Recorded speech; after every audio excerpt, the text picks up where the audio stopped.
Drama की starting में हम यहाँ पर शाओ को देखते हैं, जहाँ पर वो अपने कॉलेज टाइम पे होती है और वो अपने प्रोफेसर से 1 ईयर का पूरा ड्रॉप आउट की परमिशन ले रही थी क्योंकि शाओ प्रेग्नेंट थी। ये बात सुनते ही यहाँ पर प्रोफेसर शॉक हो जाती है एंड पूछने लग जाती है कि तुम्हें पता भी है इस बेबी का डैड कौन है। ये बात सुनते ही यहाँ पर शाओ को उस रात की बात याद आने लगती है जहाँ पर काफ़ी अंधेरा था एंड नेक्स्ट मॉर्निंग जहाँ पर वो जैसे उठती है वहाँ कोई पर भी नहीं था, जिस वजह से उसे पता नहीं होता कि आखिर उस बेबी का डैड कौन होगा। तो फिर यहाँ पर वो प्रोफेसर को भी सिंपली वो सारी बातें बता देती है। प्रोफेसर यहाँ पर उसे कहने लग जाती है कि तुम्हें पता भी है बेबी को पालना पोसना कितना ज़्यादा मुश्किल है और तुम सिंगल मदर कैसे बनकर रहोगी।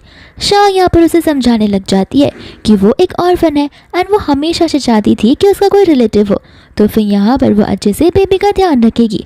फिर उसके बाद में वो अपनी बुक्स भी कंप्लीट कर लेगी एंड फिर यहाँ पर प्रोफेसर उसकी लीव को अप्रूव कर देती है, जहाँ पर वो बड़ी खुश हो जाती है अपने बेबी को इस न्यू वर्ल्ड में लाने के लिए। इसके बाद में शाह चली जाती है अपना पार्ट टाइम जॉब करने के लिए एंड यहाँ पर उसके दिन और रात यानी कि ऑलमोस्ट पूरा साल इसी में बीत जाता है एंड यहाँ पर वो क्यूट सी बेबी बॉय को जन्म देती है। फिर वो अपने जॉब को छोड़कर अपनी स्टडीज कंप्लीट करती है और अपने बेबी का ध्यान भी रखती है एंड ये करते करते यहाँ पर 5 साल बीत चुके थे, जहाँ पर वो दोनों हॉस्पिटल में थे एंड यहाँ पर शाह अपने बेबी एबी को समझा रही होती है कि तुम यहाँ पर ही बैठना, कहीं जाना मत, मैं अंदर डॉक्टर के साथ में बात कर आती हूँ। एबी यहाँ पर अपनी मम्मा को उस इंसिडेंट के बारे में बताने लग जाता है जिस वजह से यहाँ पर उसके हाथ में ये फ्रैक्चर आ गया। इसके बाद में यहाँ पर वो डॉक्टर से उसके हाथ की कंडीशन के बारे में पूछने लग जाती है, जहाँ पर डॉक्टर कहते हैं कि हमें उसके हाथ के फ्रैक्चर को हल्के में नहीं लेना चाहिए क्योंकि ये बहुत ऑप्टिमिस्टिक और सीरियस सिचुएशन है जहाँ पर हमें उसका ऑपरेशन करना ही होगा एंड वो बेबी है तो उसके बोन्स बड़े सेंसिटिव होते हैं, तो यह ऑपरेशन भी बड़ा रिस्की है और बहुत ही मेहनत वाला है। यहाँ पर सब ऑपरेशन करवाने के लिए रेडी थी, लेकिन जैसे यहाँ पर वो डॉक्टर की फ़ीस सुनती है वो फ़ीस सुनकर बड़ी शॉक हो जाती है क्योंकि उसके पास में फ़िलहाल इतने पैसे नहीं होते एंड अगर वो इकट्ठा करने की भी कोशिश करेगी तो भी वो 5 लाख रुपीस नहीं जमा कर पाएगी। ए बेबी यहाँ पर डोर के थ्रू उन्हें बातें करते हुए देख रहा था। इसके बाद में हम यहाँ पर ओल्ड मैन को देखते हैं जिसका नाम वांग होता है और साथ ही साथ हम हमारे मेन लीड को देखते हैं जिसका नाम चान होता है, जो कि यहाँ का चाइना का रिचेस्ट पर्सन होता है एंड ऑफ कोर्स अगर वो रिचेस्ट पर्सन नहीं होता तो हमारे ड्रामा का मेन लीड कैसे ही बनता। यहाँ पर चान के डैड उसे समझा रहे होते हैं कि देखो अब तो मेरी हालत कुछ ज़्यादा खराब होते जा रही है, तुम्हारी उम्र भी हो गई है, आखिर मैं अपने ग्रैंडसन या ग्रैंड डॉटर को देख भी पाऊंगा या फिर नहीं। मैं तुम्हें कब से समझाया जा रहा हूँ, तुम्हारे पास वेल्थ है, हैंडसम सा फेस है, तुम रिच भी हो और तुम्हारे पास सारी चीज़ें, तो कम से कम तुम्हारी एक गर्लफ्रेंड तो होनी चाहिए। लेकिन क्या बात है, मुझे तो लगता है तुम्हें लड़के पसंद है। यहाँ पर चांद साफ साफ कह देता है कि डैड मैंने आपसे पहले ही कहा था कि मुझे इन शादी के चक्करों में नहीं पड़ना है। फिर बाद में यहाँ पर उसके डैड गॉड से प्रे करने लग जाते हैं कि प्लीज़ मुझे ग्रैंडसन या फिर ग्रैंड डॉटर दे दो, मरने से पहले बस उनके साथ में खेलना चाहता हूँ। एंड इतने में यहाँ पर एबी की टकरार जो है ग्रैंडपा से हो जाती है, जहाँ पर ग्रैंडपा एबी को देखकर सरप्राइज हो जाते हैं क्योंकि एबी की शक्ल ठीक छान के जैसे मिलती थी जब छान अपने बचपन में होता था। तो फिर यहाँ पर वो छान को कहने लग जाता है कि ये तो मेरे ग्रैंडसन जैसा दिख रहा है, लेकिन एबी इतने में वहाँ से भाग जाता है, जहाँ पर ग्रैंडपा उसे रोकने के लिए बोलते हैं, लेकिन छान उन्हें समझाता है कि आपके सर पर तो ग्रैंडसन का भूत ही चढ़ गया, चाइल्ड का ट्रैफिकिंग करना बहुत इलीगल काम है, मैं आपको ये करने नहीं दे सकता। लेकिन ग्रैंडपा यहाँ बड़े खुश थे क्योंकि उन्होंने बड़ी चालाकी से उसके हेयर की टुकड़े को ले लिया था। फिर वो अपने बेटे को पास बुलाते हैं एंड उनके हेयर का भी सैंपल ले लेते हैं। इसके बाद में तुरंत ही डीएनए टेस्ट करवाने के लिए कह देते हैं। फिर यहाँ पर सभी लोग टेस्ट का वेट करने लग जाते हैं। चान अपने डैड को समझाता है कि आप अपना टाइम वेस्ट कर रहे हो, आपकी फिजिकल हेल्थ के साथ साथ तो मुझे लगता है आपकी मेंटल हेल्थ भी खराब हो चुकी है। तो उसके डैड कहने लग जाते कि हाँ ये सब कुछ तुम्हारी वजह से ही हो रहा है और ऐसे भी एक टेस्ट ही तो करवा रहे हैं, अगर वो तुम्हारा बच्चा नहीं निकला तो उसमें क्या हुआ, इसका मतलब ये है कि मैं बस ओवरथिंक कर रहा। इतने में यहाँ पर डॉक्टर्स रिजल्ट लेकर आ जाते हैं, जहाँ पर जैसे ही चान इस रिपोर्ट को देखता है वो शॉक हो जाता है क्योंकि ए भी उसी का बेबी होता है। फिर बाद में ग्रैंडपा यहाँ पर रिपोर्ट्स को देखते। इस रिपोर्ट से ज़्यादा शॉकिंग तो ये होता है कि ग्रैंडपा व्हील चेयर से खड़े होकर चलने लग जाते हैं। यहाँ पर चान ग्रैंडपा को चलता देख शॉक हो जाता है क्योंकि 2 मंथ से ग्रैंडपा व्हील चेयर भी थे और अचानक से वो खड़े हो पा रहे, वो भी एकदम अच्छे से। तो वो ग्रैंडपा को बोलने लग जाता है। ग्रैंडपा कहते हैं कि मेरे पैरों को छोड़ो, मुझे मेरा ग्रैंडसन मिल चुका है। इससे ज्यादा खुशी की बात और क्या हो सकती है। फिर बाद में यहाँ पर वो सभी लोगों को बोलने लग जाते हैं कि देखो इस पूरे सिटी में तो उसे ढूंढना है, अगर इस सिटी में मेरा ग्रैंडसन नहीं मिला तो पूरे कंट्री में हर एक कॉर्नर में उसे ढूंढने लग जाना। और यहाँ पर सभी गार्ड उसके साथ साथ चांद भी अपने बेबी को ढूंढने के लिए निकल पड़ता है। चांद को यहाँ पर डांट भी जाता है कि कहीं ये 6 साल पहले वाली वुमेन तो नहीं है जिसके साथ में उसने नाइट स्पेंड किया था।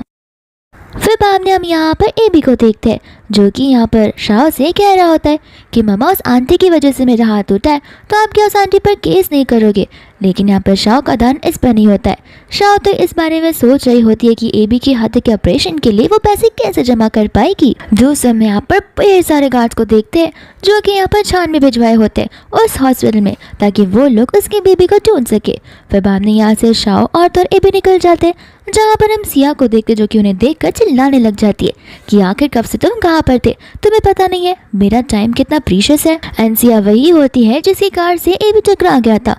तो फिर यहाँ पर शाह उसे बिल देने लग जाती है। बिल देखती यहाँ पर सिया बहुत ज़्यादा घबरा जाती है, कहती कि तुम लोग तो स्कैमर्स हो, जानबूझकर ये बच्चा मेरी कार के सामने आया था, मैं यहाँ पर स्कैमर्स का साथ बिल्कुल नहीं देना चाहती हूँ। और यहाँ से वो जाने लग जाती है। तो फिर शाह से कहते कि देखो हम स्कैमर्स तो नहीं है और ये गलती तुम्हारी वजह से ही हुई है। यहाँ पर सिया साफ साफ पैसे देने से मना कर देती है। तो फिर यहाँ पर शाह से कहने लगती है कि तुम भी थी जो यहाँ पर कॉल पर थी जिस वजह से ये एक्सीडेंट हुआ है, तुम्हें ध्यान देना चाहिए था और तुमने ट्रैफिक के रूल्स को ब्रेक किया तो फिर तुम्हें तो इसकी पेमेंट करनी ही पड़ेगी। यहाँ पर सिया से कहते कि देखो मुझे पता है तुम माँ बेटे दोनों एक दूसरे के साथ मिले जुले हो, कम से कम अपने बेटे को तो एक स्कैमर मत बनाओ, और ऐसे भी तुम्हें पता भी नहीं है कि मैं कौन हूँ। शाह कहने लग जाती है कि उससे मुझे कुछ फर्क नहीं पड़ता कि तुम कौन हो, तुमने गलती की है तो भुगतान तो तुम्हें करना ही होगा। लेकिन यहाँ पर सिया साफ साफ कह देती है कि इन पैसों से तो मैं बैग खरीद लूंगी, लेकिन तुम स्कैमर्स को वो पैसे मैं बिल्कुल नहीं देने वाली हूँ। इतना कहकर वो जाने लगती है जहाँ पर शाह उसे रोकने लगती है। दूसरा यहाँ पर चांद को बॉडीगार्ड सारी की सारी इन्फॉर्मेशन दे रहे होते हैं कि हमने पूरा हॉस्पिटल छान मार लिया है लेकिन वो बच्चा कहीं पर ही नहीं नजर आ रहा। चांद कहते कि काम करो गार्डन एरिया में भी जाकर उसे एक बार ढूंढ लो। फिर बाद में सिया यहाँ पर चांद को देख लेती है तो वो चांद को बुलाने लगती है, लेकिन यहाँ पर चांद उसे इग्नोर करके चला जाता है। तो सिया भी उसके पीछे पीछे भागने लगती है। एंड शाह यहाँ पर सिया से कह देती कि ठीक है मत करो पेमेंट, मैं यहाँ पर पुलिस में जाकर तुम्हारे खिलाफ केस लिखवा दूंगी, फिर तो तुम्हें जेल में जाना ही पड़ेगा। एंड यहाँ पर सिया डर के मारे अपनी कार इंश्योरेंस कंपनी वाले को बुलाने लग जाती है। एंड यहाँ पर साफ साफ पता चल जाता है कि गलती सिया की थी। तो फिर वो इंश्योरर शाह से कहने लग जाता है कि आपको आपकी पेमेंट मिलकर रहेगी। तो फिर सिया कहते कि हाँ मैं दे दूंगी, लेकिन 2 to 3 मंथ से लगे जाएंगे। शाह को यहाँ पर गुस्सा आ जाता है। सिया कहते कि देखो 2 to 3 मंथ्स में लेना है तो लो वरना भूल जाओ, ऐसे भी तुम गरीब हो इससे मेरी कोई गलती नहीं है। फिर बाद में यहाँ से वो चली जाती है जहाँ पर शाह भी उसे कुछ बोल नहीं पाती क्योंकि ऑलरेडी वो पैसे देने के लिए रेडी हो चुकी है। लेकिन कितने मंथ लगने वाले हैं अब तो ये सिया के ऊपर डिपेंड करता है। बाद में यहाँ पर ये भी अपनी मम्मा से पूछने लग जाता है तब तक हम क्या करेंगे। और यहाँ पर शाह से टेंशन लेने से मना करती है, कहती है कि तुम्हारी मम्मा का अभी अभी डिप्लोमा खत्म हुआ है और तुम्हारी मम्मा लू कंपनी में जाकर इंटरव्यू देने वाली है, तो जैसे ही मम्मा को जॉब मिल जाएगी मम्मा की सैलरी आने लगेगी और फिर यहाँ पर सारी प्रॉब्लम सॉर्ट हो जाएंगी। दूसरा यहाँ पर चांद को उसका असिस्टेंट बताने लग जाता है कि हमने हॉस्पिटल का हर एक जगह ढूंढ निकाला है, गार्डन एरिया, वेटर्निटी एरिया, हर एक जगह, लेकिन वो बच्चा हमें कहीं पर भी नहीं मिला है। तो फिर यहाँ पर चांद से कहने लग जाता है एक काम करो हर एक जगह को सीज कर लो और हर एक टैक्सी, कैब, बसेस हर जगह से एडवर्टाइजमेंट को लगा दो ताकि सभी लोगों को पता चल जाए कि हमें हमारे घर का यंग मास्टर मिल चुका है। फिर बाद में हम यहाँ पर यही सारी चीज़ें देखते हैं जहाँ पर सभी लोगों को पता होता है कि लू फैमिली को उसका यंग मास्टर मिल चुका है और यहाँ पर वो लोग बहुत जल्दी उसे घर पर लाने वाले हैं। इसके बाद में यहाँ पर वो लोग एक स्टॉल से गुजरते जहाँ पर वो सॉसेजेस सेल कर रहा था और अभी रिसेंटली ही शाह ने यहाँ पर सर्जरी के लिए पे किया है और सर्जरी के लिए पे करने के बाद बचाने के बाद सिर्फ 13 रुपीज़ ही बचे होते, जहाँ पर एबी को वो सॉसेजेस खाने थे तो उसका प्राइस तो 20 रुपीज़ होता है। फिर बाद में यहाँ पर वो शॉपकीपर से पूछती है कि तुम इतने महंगे में क्यों बेच रहे हो, नॉर्मली आप 8 या 10 रुपीज़ में मिल जाता है। तो शॉपकीपर बोलता है कि ये ऑर्गेनिक सॉसेजेस है, ठीक है ना, और ये बहुत हेल्दी होते हैं। लेकिन शाह समझ रही होती है कि वो उन्हें स्कैम कर रहा है। तो फिर यहाँ पर वो एबी को अपनी प्रॉब्लम बताती है। Are a very understanding baby. यहाँ पर एबी समझ जाता है, कहता है कोई बात नहीं, हम घर जाकर बड़े मजे से आपके हाथ का खाना खाएंगे। फिर बाद में यहाँ से वो लोग चले जाते हैं एंड जैसे ही वहाँ से वो लोग जा रहे होते हैं पीछे से मिस्टर लू चैन की कार जाती है और जान उन्हें देख भी नहीं पाता। फिर इसके बाद में यहाँ पर हम शाह को देखते हैं जो कि लो कंपनी में आ जाती है और यहाँ पर हेड मैनेजर से बताने लग जाती है कि कल इंटरव्यू में ऑलमोस्ट हमने सारे एम्प्लॉयज़ को सिलेक्ट कर लिया था, लेकिन अभी भी बॉस की पर्सनल सेक्रेटरी वाला जो पोस्ट है वो खाली है, तो फिर तुम वहाँ पर जॉब कर सकती हो और जो प्राइस यानी कि सैलरी है वो भी बड़ी डिसेंट है। एंड शाह यहाँ पर एज ए सेक्रेटरी वर्क करने के लिए खुश हो जाती है। फिर हेड मैनेजर यहाँ पर सिया को बुलाती है, कहते हैं कि न्यू सेक्रेटरी को उसकी जगह बता दो। एंड यहाँ पर सिया शाह को देखकर मुंह बनाने लग जाती है। एंड शाह का ये इरादा नहीं होता कि यहाँ पर वो सिया से झगड़ा करे, जिस वजह से ये जॉब उसके हाथों से चली जाए, तो वो उसे इस मिसअंडरस्टैंडिंग के लिए सॉरी बोलने लगती है। पर सिया उसे साफ साफ कह देती है कि अब ये सब नाटक करके कुछ मतलब नहीं है, और ऐसे भी तुम तो दिखने में इतनी बदसूरत दिखती हो कि बॉस तुम्हें तुरंत ही यहाँ पर इस कंपनी से फायर कर देंगे। इतने में यहाँ पर बॉस लू चैन की एंट्री हो जाती है। यहाँ पर चान को देखते ही शाह मन में सोचने लग जाती है कि ये है इस कंपनी का बॉस, लेकिन मुझे ये देखा देखा से क्यों लग रहा है। एंड सिमिलर थॉट यहाँ पर हम चान के दिमाग में देखते हैं, जो शाह को देखकर ये सोच रहा होता है कि मैंने कहीं तो इस वुमन को देखा हुआ है। फिर बाद में यहाँ पर सिया जो है चान को बताने लग जाती है कि आज से ये आपकी न्यू सेक्रेटरी होने वाली है, लेकिन इसके पास तो एक बेबी भी है, तो मुझे नहीं लगता कि ये हमारा इस जॉब करने के लिए सूटेबल है। फिर बाद में यहाँ पर चान उसे पूछने लग जाता है कि तुम्हारे बेबी की एज कितनी है, एंड यहाँ पर वो उसकी एज 5 ईयर्स बताती है, जहाँ पर सिया तो साफ साफ कह देती है कि देखना ये 24 आवर्स तो काम कर ही नहीं पाएगी, क्योंकि सेक्रेटरी का जॉब तो यही होता है। लेकिन यहाँ पर चान उसे सिलेक्ट कर लेता है, कहता है कि तुमने इंटरव्यू पास किया तो कोई बात नहीं, अब तुम मेरे पीछे आ सकती हो। एंड ये बात सुनती यहाँ पर सिया जेलस होने लगती है। एंड यहाँ पर शाह बड़ी खुश हो जाती है। तो फिर यहाँ पर एक कलीग उसे बताने लग जाता है कि मिस्टर चान ने अपने बेटे को ढूंढ लिया है, जहाँ पर बहुत जल्दी वो घर पर आने वाला है, और वो भी कुछ शायद से 5 साल का ही है। तो फिर यहाँ पर वो सीखना चाहते हैं कि आखिर बच्चों का ध्यान कैसे रखा जाता है। ये बात सुनते ही सिया तो अब शौक हो जाती है कि उसका एक बेटा भी है, लेकिन उसकी मम्मा कौन हो सकती है।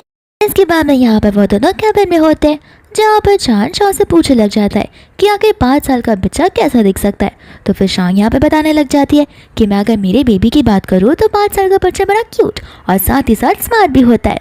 फिर बाद में यहाँ पर उसके दिमाग में ए भी चल रहा था, साथ साथ यहाँ पर चान के दिमाग में भी वही पे भी चल रहा था। चान यहाँ पर कहने लग जाता है कि वो मेरे बच्चे से ज़्यादा क्यूट नहीं हो सकता। शाह यहाँ पर मन में सोच रही होती है कि ये कितना टॉक्सिक इंसान है, यहाँ पर आखिर बच्चों को कंपेयर कौन करता है, लेकिन वो कुछ नहीं कह सकती क्योंकि वो उसका बॉस जो होता है। फिर बाद में यहाँ पर शाह चान से कहने लग जाती है कि मेरे पास मेरी बेबी की एक वीडियो है, रुको मैं तुम्हें अभी बताती हूँ। एंड जैसे वो अपना फ़ोन उसके पास रखती है, इतने में यहाँ पर चान को उसके डैड का कॉल आने लग जाता है, वो भी वीडियो कॉल, जहाँ पर उसके डैड ने तो दुनिया भर के सारे के सॉय टाइस यहाँ पर ला कर रख दिए थे, ये कहते हुए कि जैसे मेरा यंग मास्टर यानी कि मेरा ग्रैंडसन यहाँ पर आएगा, इससे मैं ये सारी चीज़ें दे दूंगा। साथ साथ मैंने यहाँ पर साइड वाला विला भी खरीद लिया है, ताकि उसे कोई भी चीज़ चाहिए वो सारी की सारी टॉयज वो वहाँ पर रख सकता है। एंड उसका जो ग्राउंड फ्लोर होगा मैं वो पूरा एकदम प्ले ग्राउंड जैसा बना दूंगा। शाह यहाँ पर सोचने पड़ जाती है कि एबी को भी बहुत समय से अम्यूजमेंट पार्क में जाना था, लेकिन मैं उसे आज तक लेकर नहीं जा पाई। एंड यहाँ पर ये लोग तो खुद ही का पर्सन अम्यूजमेंट पार्क बिल्ड कर रहे हैं, हम लोगों में कितने स्टैंडर्ड्स का डिफरेंस है। चान यहाँ पर डैड से कहने लग जाता है कि अगर हम उसे इतनी सारी चीज़ें देंगे तो वो स्पॉइल हो जाएगा और हो सकता है कि वो मैनर्स ना लर्न कर पाए। तो फिर डैड यहाँ पर उसे कहने लग जाते कि तुम अपना मुंह बंद रखो, वो मेरा इकलौता ग्रैंडसन है, वो दुनिया में जो भी चीज़ मांगेगा वो सारी चीज़ें मैं उसे ला कर दूंगा। इसके बाद में यहाँ पर वो भी सी एंड हो जाता है। फिर बाद में यहाँ पर चान को सबसे ज़्यादा इंपॉर्टेंट काम याद आता है, जो कि यहाँ पर वो उसे लेकर सीधा मॉल में चला जाता है। तो फिर यहाँ पर वो उसे पूछता है क्या तुम रेडी हो। उसे कुछ समझ नहीं आता, तो फिर शाह कहने लग जाती है कि मैं अपने आर्ट को सेल कर सकती हूँ लेकिन अपनी बॉडी को नहीं। चान यहाँ पर बोलने लग जाता है कि मैंने कब तुम्हें ऐसा करने से कहा, ऐसे भी अगर मुझे किसी के साथ रहना है तो वो कोई और हो सकता है, लेकिन तुम तो बिल्कुल भी नहीं। फिर बाद में यहाँ पर वो उस मॉल के मैनेजर को ऑर्डर देता है, जहाँ पर सभी के सभी लोग हर एक चिल्ड्रन के स्टोर रूम में जाकर सारे के सारे कपड़े और चीज़ें लेकर आ जाते हैं। शाह तो यहाँ पर शौकी हो जाती है कि अपने बच्चे के लिए ये क्या कुछ नहीं कर सकता, इसने तो मॉल के सारे कपड़े यहाँ पर ला दिए। फिर बाद में चान यहाँ पर शाह से पूछने लग जाता है कि आखिर एक 5 साल के बच्चे के ऊपर कौन से कपड़े ज़्यादा सूट करेंगे। तो वह यहाँ पर शाह से एक्सप्लेन करने लग जाती है, जहाँ पर शाह के कहने के बाद में यहाँ पर वो कुछ ड्रेसेस को सिलेक्ट कर लेता है एंड उसे पैक करने के लिए कह देता है। शाह तो यहाँ पर बड़ी इंप्रेस हो जाती है, सोचने लग जाती है कि इसकी बेटी की लाइफ तो कितनी प्यारी है। अभी तो ये अपने डैड से कह रहा था कि वो अपने बच्चे को स्पॉइल कर देगा, लेकिन ये भी बिल्कुल अपने डैड के जैसा ही है। क्या पता कभी एबी को उसके फादर का लव मिल भी पाएगा या फिर नहीं। फिर बाद में यहाँ पर वो उन कपड़ों के प्राइसेस को चेक करने लग जाती है, जहाँ पर प्राइस को देखकर तो वो और भी शॉक हो जाती है, क्योंकि वहाँ पर वो प्राइस लिखा होता है जो कि यहाँ पर एबी के ऑपरेशन का प्राइस था। वो सोचने पड़ जाती है कि इतने में तो एबी का ऑपरेशन हो जाएगा।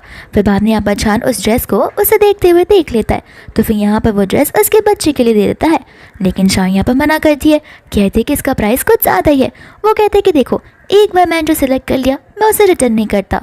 फिर वो यहाँ पर मैनेजर से पूछती है कि क्या वो एक कपड़े रिटर्न करवा सकती है, लेकिन मैनेजर उसे मना कर देते हैं, कहते हैं कि कस्टमाइज है तो हम इसे रिटर्न नहीं ले सकते। एंड शाह भी यहाँ पर सोच रही होती है कि काश मैं इस कपड़े को रिटर्न कर सकती एंड इन रिटर्न मैं पैसा लेकर मेरे बेबी का ऑपरेशन कंप्लीट करवा सकती जल्द से जल्द। इतने में यहाँ पर उसे एबी का कॉल आ जाता है, जहाँ पर वो कहती है कोई बात नहीं, मैं अभी यहाँ पर अपने कंपनी में हूँ, लेकिन बहुत जल्दी मैं घर पर आ जाऊंगी। एंड उनकी कॉन्वर्सेशन शान सुन लेता है, तो वो उसके बेबी के बारे में पूछने लग जाता है। शाह कहती कि हाँ वो घर पर ही है, वो ठीक नहीं है इसलिए वो फिलहाल के लिए स्कूल नहीं जा रहा है। फिर बाद में यहाँ पर छन्नू से कहने लग जाता है कि कल तुम अपने बेबी को लेकर मेरे कंपनी में आ सकती हो। शाह यहाँ पर खुश हो जाती है एंड शान के पास भी यहाँ पर एक मौका होता है ताकि वो बच्चों को समझ सके और अपने बेटे को अच्छे मैनर्स, डिसिप्लिन और एक पावरफुल इंसान बना सके। फिर बाद में यहाँ पर नेक्स्ट डे शाह अपने एबी को लेकर आ जाती है, जहाँ पर वो उसे चुपचाप यहीं पर बैठकर कार्टून देखने के लिए कहती है। एनी भी कहता है कि आप टेंशन मत लो, मैं एकदम गुड बॉय बनकर रहूँगा। वह यहाँ पर शाह की कलीग उसे कहती है कि तुम्हारा बेबी तो बहुत ज़्यादा क्यूट है, मैं यहाँ पर मैंगोज लेकर आई हूँ, तुम चाहो तो मैं उसे दे सकती हूँ। लेकिन शाह यहाँ पर बताती है कि उसे मैंगो से एलर्जी है। तो उसकी कलीग कहती कोई बात नहीं, अंदर स्ट्रॉबेरी का केक पड़ा हुआ है, उसे वो केक ज़रूर पसंद आएगा। एंड यहाँ पर सिया उनकी बातों को सुनकर बड़ी जेलस फील कर रही थी, और वो इतनी बुरी इंसान होती है कि वो रेफ्रिजरेटर में जाकर उस स्ट्रॉबेरी के नीचे मैंगो रख देती है। एंड कुछ टाइम बाद यहाँ पर एबी स्टार्ट होकर आ जाता है एंड कहता है कि मुझे मेरे पूरे बॉडी में टिंग हो रही है। यहाँ पर उसकी मम्मा डर से जाती है, कहती है कि तुमने गलती से मैंगो तो नहीं खा लिया। एबी कहता है कि नहीं, उससे तो मुझे एलर्जी है, मैंने तो स्ट्रॉबेरी वाला केक खाया था। इतने में यहाँ पर सिया कहने लग जाती है, ये ऑफिस है ना कि तुम्हारा कोई घर, जो कि यहाँ पर बच्चों को लेकर आ गई हो और शोर मचा रही हो। फिर वो उसे लेकर जाने लगते हैं, तो फिर सिया यहाँ पर आकर बुरी बुरी बातें करने लग जाती है कि ना तुम में मैनर्स ना तुम्हारे बच्चे में। यहाँ पर शाह एबी के कानों को बंद कर देती है ताकि इतने हर्टफुल वर्ड्स बेचारा सुन के उदास ना हो जाए। सिया कह रही होती है कि इसका तो कोई फादर ही नहीं है। शाह यहाँ पर सिया को ये सब बोलने से मना करती है। सिया बोलती है कि ठीक है, अगर कोई फादर है तो हमें उसके बारे में बताओ, क्योंकि तुम तो अनमैरिड हो, तो फिर ये बच्चा आखिर आ ही कहाँ से सकता है। इतने में यहाँ पर कंपनी में छान आ जाता है, जहाँ पर वो अपने असिस्टेंट से उस बच्चे और उसकी मम्मा के बारे में पूछने लग जाता है।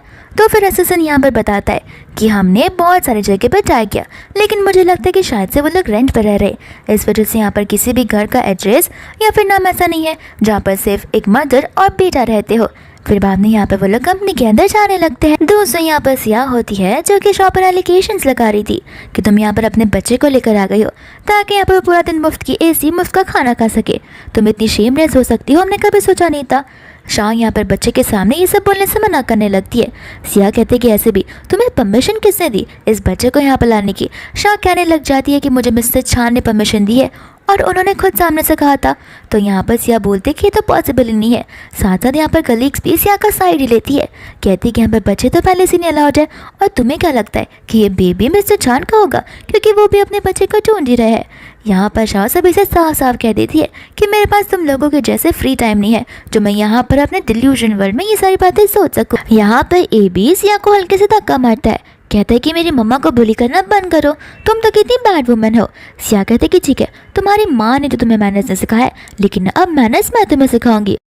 एंड यहाँ के गले कितने बुरे होते हैं कि वो शाह को पकड़ लेते हैं। एंड सिया यहाँ पर एबी को लेकर जा रही थी, जहाँ पर एबी चिल्ला चिल्ला कर अपनी मम्मा को बुला रहा था, बट यहाँ पर शाह उसके पास जा नहीं सकती। और यहाँ पर सिया एबी को एक स्टोर रूम में बंद कर देती है, जहाँ पर बेचारा बड़ी जोर से चिल्ला रहा था। फिर यहाँ पर शाह उस दरवाजे को खोलने की कोशिश करती है, लेकिन वो खुलता नहीं। तो फिर वो सिया को की कार्ड मांगने लग जाती है, कहती है कि वो बेचारा डर जाएगा। एंड सिया यहाँ पर बड़ी क्रूर इंसान होती है, जहाँ पर वो उस की कार्ड को फोल्ड कर कर फेंक देती है, बोलती है कि अब तुम कैसे दरवाजे को खोल सकती हो, मैं भी देखना चाहती हूँ। फिर बाद में यहाँ पर सिया सभी कलीग्स को शाह को पकड़ने के लिए कह देती है। एंड यहाँ पर सभी के सभी कलीग्स शाह पर एलिगेशंस लगाना शुरू कर देते हैं। सिया यहाँ तक कि शाह को थप्पड़ भी मार देती है। इतने में यहाँ पर एबी तो ब्रीथ भी नहीं कर पा रहा था, जहाँ पर वो चिल्लाया जा रहा था। शाह ने समझाने की कोशिश कर रही थी कि उसे एलर्जी है, अगर मैं उसे डॉक्टर के पास लेकर नहीं गई या फिर मैंने उसे मेडिसिन नहीं दिए तो फिर यहाँ पर वो सफोकेट हो जाएगा और हो सकता है कि वो बेहोश हो जाए। एंड एबी यहाँ पर बेहोश हो जाता है। इतने में यहाँ पर छान ऊपर आ जाता है एंड छान के आते ही सभी लोग डर के मारे शाह को छोड़ देते। जहाँ पर शाह जोर जोर से दरवाजे को पीट रही होती है और उसे खोलने की कोशिश करते हुए चांद को बातें बताती है। एंड यहाँ पर चांद बड़े जोर से दरवाजे को धक्का मारकर खोल देता है, जहाँ पर वो लोग एबी को देखते हैं। एबी यहाँ पर बेहोश हो चुका था, साथ साथ यहाँ पर एबी का फेस पूरा रेड हो गया था, जहाँ पर चांद चाह कर भी उसके फेस को रिकॉग्नाइज नहीं कर पाएगा। चांद यहाँ पर समझ जाता है कि शाह के बेबी को एलर्जी हो चुका है, तो फिर यहाँ पर वो उसे मेडिसिन देने लगता है जो कि वो हमेशा अपने साथ रखता है। एंड उसे कहता है कि देखना तुम्हारा बच्चा धीरे धीरे ठीक हो जाएगा। फिर बाद में यहाँ पर सिया मन में कह रही होती है कि अगर ये चांद अभी यहाँ पर नहीं आया होता तो आज मैं इंसान को सबक सिखा कर ही रहती। इतने में यहाँ पर शाह चली जाती है सिया के पास में एंड जाती यहाँ पर वो उसे जोर से थप्पड़ मार देती है। तो फिर सिया उस पर चिल्लाती है, जहाँ पर शाह उसे एक नहीं दो नहीं बल्कि 3-4 थप्पड़े मारती है। कहते हैं कि अगर वापस से तुम नहीं करने की कोशिश की तो याद रखना मैं एक मॉम हूँ एंड मैं कोई भी लिमिट्स को क्रॉस कर सकती हूँ अपने बच्चे के लिए। फिर बाद में यहाँ पर सिया चली जाती है चांद से कंप्लेन करने के लिए कि देखो ना इसे, यहाँ पर ही कंपनी में अपने बच्चे को लेकर आई है बिना किसी परमिशन के, और मैं तो बस इसे मैनर्स सिखाने की कोशिश कर रही थी। तो फिर चांद यहाँ पर सिया पर गुस्सा करने लगता है, कहता है कि मैंने उसे यहाँ पर लाने की परमिशन दी थी तो क्या अब तुम मुझे भी सिखाओगी। फिर यहाँ पर सिया शॉक हो जाती है। बाद में यहाँ पर वो लोग उसके एलर्जी के बारे में बताने लग जाते हैं, जहाँ पर वो स्टाफ कहती है लेकिन वो तो बस एक नॉर्मली स्ट्रॉबेरी वाला केक था एंड इसके बेबी को मैंगो से एलर्जी है। तो फिर शाह यहाँ पर बताने लग जाती है कि ज़रूरी नहीं कि वो स्ट्रॉबेरी हो, इसके अंदर हो सकता है किसी ने मैंगोस को जानबूझकर डाला हो। एंड यहाँ पर उसकी नजरें सीधा सिया के पास चली जाती है। सिया कहते हैं कि कुछ भी बकवास करना बंद करो, तुम अपने बेटे का ध्यान नहीं रख सकती, इसमें हमारी क्या गलती है। तो फिर शाह कहते कोई बात नहीं, उस पेंट्री एरिया में सीसीटीवी कैमरा तो होगा ही, हम सभी को पता लग जाएगा। सिया कहते कि तुम कौन होती हो जहाँ पर हम तुम्हें सर्विलियंस कैमरा का एक्सेस देंगे। एंड यहाँ पर चांद अपने असिस्टेंट को कैमरा चेक करने के लिए कह देता है। फिर बाद में यहाँ पर कैमरे में देखकर समझ आता है कि सिया ने ये सब कुछ किया था, तो वो सिया को कमरे से फायर कर लेता है। सिया कहते कि तुम मेरे साथ ऐसा कैसे कर सकते हो, हमारी फैमिली एक दूसरे को कितने टाइम से जानती आ रही है। लेकिन यहाँ पर वो उसकी बातों को सुनता ही नहीं है। दूसरा यहाँ पर एबी को उसके हाथ में पेन हो रहा था, जहाँ पर शाह से लेकर हॉस्पिटल जाने वाली थी। और यहाँ पर चांद तुरंत ही कार को रेडी करने के लिए कहता है। साथ साथ यहाँ पर उसके डैड हॉस्पिटल में होते, जहाँ पर वो आसपास कितने सारे बच्चों को देखकर सोच पड़ जाते हैं। 2 दिन हो चुके लेकिन मेरा प्यारा सा ग्रैंडसन मुझे अभी तक मिला नहीं है। यहाँ पर उसका असिस्टेंट कहता है कि कोई बात नहीं, कुछ समय और रुक जाइए, आपका ग्रैंडसन आपको बहुत जल्दी मिल जाएगा, लेकिन क्या पता आप उसका फेस भूल गए रहोगे। तो ग्रैंडपा कहते हैं कि नहीं, मैं उसका फेस कैसे भी रिकग्नाइज कर सकता हूँ। फिर बाद में यहाँ पर वो एक ग्रैंडपा और ग्रैंडसन को देखते हैं, तो फिर अपने बारे में इमेजिन करने लगते हैं। एंड इतने में यहाँ पर शाह चिल्ला चिल्लाकर एबी को लेकर आ जाती है, जहाँ पर वो एबी को देख लेते हैं, जहाँ पर उन्हें एबी को देखकर बड़ा बुरा लग रहा होता है क्योंकि उसका फेस पूरा रेड हो गया था। एंड ग्रैंडपा यहाँ पर बहुत ज़्यादा चिल्लाने लग जाते हैं कि इस बेचारे बच्चे का क्या होगा पता नहीं, काश मैं इसे ठीक कर पाता, और अगर मेरा बेबी भी ऐसे सफ़र कर रहा होगा तो नहीं, मैं मेरे ग्रैंडसन को कभी सफ़र करने नहीं दे सकता। एंड यहाँ पर वो पागलों की तरह चिल्लाने लग जाते हैं एंड शॉक के मारे बेहोश हो जाते। दूसरा यहाँ पर एबी को देखते जिसका फेस अब नॉर्मल हो चुका था एंड डॉक्टर बताने लगता है कि अब इसकी एलर्जी पूरी तरीके से जा चुकी है, बट नेक्स्ट टाइम से आपको ध्यान रखना होगा। फिर बाद में यहाँ पर वो उसके हाथों के बारे में बताते हैं कि मैटर अब कुछ ज़्यादा ही सीरियस हो चुका है और इसका ऑपरेशन सिर्फ और सिर्फ डीन कर सकते हैं, लेकिन यहाँ पर डीन जो होता है वो अभी इंपॉर्टेंट सर्जरी में बिजी था। फिर बाद में हम यहाँ पर ग्रैंडपा को देखते हैं जो कि धीरे धीरे होश में आने लग जाते हैं एंड कहते हैं कि आपको आपके डैड का ध्यान रखना होगा, वरना अगर ऐसे ही गुस्सा होते रहे तो फिर इनका बीपी लेवल हाई होता जाएगा। ग्रैंडपा कहते हैं कि मैं शांत कैसे बैठूं, यहाँ पर ही मेरा बच्चा है जो कि अपने बेटे को ढूंढ में नहीं निकाल पा रहा है। न जाने मैं अपने ग्रैंडसन को कब से ढूंढना चाहता हूँ, लेकिन ये इतना बड़ा इंसान होकर भी अपने एक छोटे से बच्चे को नहीं ढूंढ पा रहा है। एक काम करो, सारे न्यूज़ मीडिया में फैला दो कि जो कोई भी मेरे ग्रैंडसन को ला के देगा मैं उसे 1 मिलियन नहीं 10 मिलियन दूंगा। फिर बाद में यहाँ पर अचानक अपने डैड से कहता है कि देखिए आप यहाँ पर ये सब कीजिए, मेरी कंपनी में एक बच्चे को बहुत ज़्यादा ही बुरी तरीके से चोट लग चुकी थी, तो मैं उसे देखने के लिए जा रहा हूँ। इतना कहकर वो वहाँ से चला जाता है।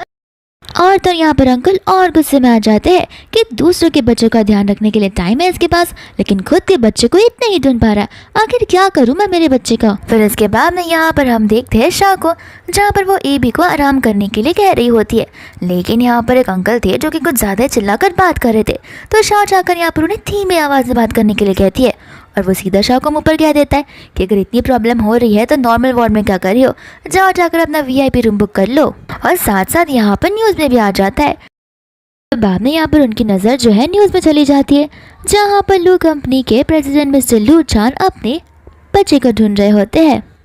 इतने में वहाँ पर छान आ जाता है, जहाँ पर छान जो है दूसरे बच्चे को देखता है तो उसे लगता है कि वो शाओ का बेबी होगा। इस वजह से मन में कहने लगता है कि मेरा बेबी तो इससे भी ज़्यादा क्यूट है।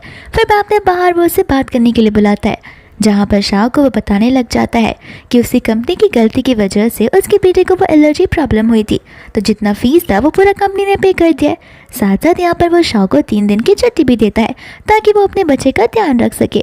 फिर इतने में यहाँ पर पीछे से एक बेड आ रही होती है जहाँ पर शाओ को टक्कर लगने वाली थी, तो वो उसे खींच कर अपनी ओर कर लेता है, जहाँ पर उन दोनों के बीच में एक्सीडेंटल किस हो जाता है। एंड इस सीन को देखते हुए असिस्टेंट का भी वही रिएक्शन होता है जो कि हमारा है। इसके बाद हम यहाँ पर एवी को देखते हैं, जो कि शाओ की फ्रेंड नर्स के साथ में बात कर रहा होता है।